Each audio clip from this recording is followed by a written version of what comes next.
లోక్సభ ఎన్నికలు సమీపిస్తున్న వేళ ప్రతిపక్ష ఇండియా కూటమిలో భాగంగా కాంగ్రెస్ పార్టీతో ఆప్ సీట్ల సర్దుబాటు కొలిక్కి వచ్చిన విషయం తెలిసిందే. ఈ నేపథ్యంలోనే ఆప్ మంగళవారం ఢిల్లీ, హర్యానాలో తమ పార్టీ నుంచి పోటీ చేసే లోక్సభ అభ్యర్థులను ప్రకటించింది. సీట్ల సర్దుబాటులో కాంగ్రెస్ పార్టీ ఢిల్లీ 3 సీట్లలో పోటీ చేయగా ఆప్ 4 అభ్యర్థుల పేర్లను రిలీజ్ చేసింది.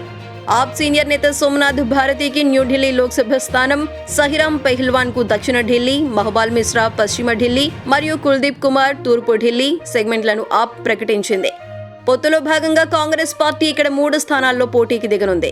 ఇక హర్యానా రాష్ట్రంలోని కురుక్షేత్ర నియోజకవర్గంలో ఆప్ లోక్సభ అభ్యర్థి సుశీల్ గుప్తాను బరిలోకి దింపుతున్నట్లు పేర్కొంది.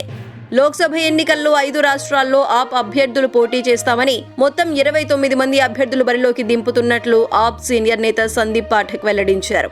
ప్రకటించిన అభ్యర్థుల ఎంపిక తీవ్రంగా కసరత్తు చేశామని, పలుసార్లు చర్చించి పార్టీ లెక్కల ప్రకారమే బరిలో నిలుపుతున్నామని ఆప్ సీనియర్ నేత గోపాల్ రాయ్ పేర్కొన్నారు.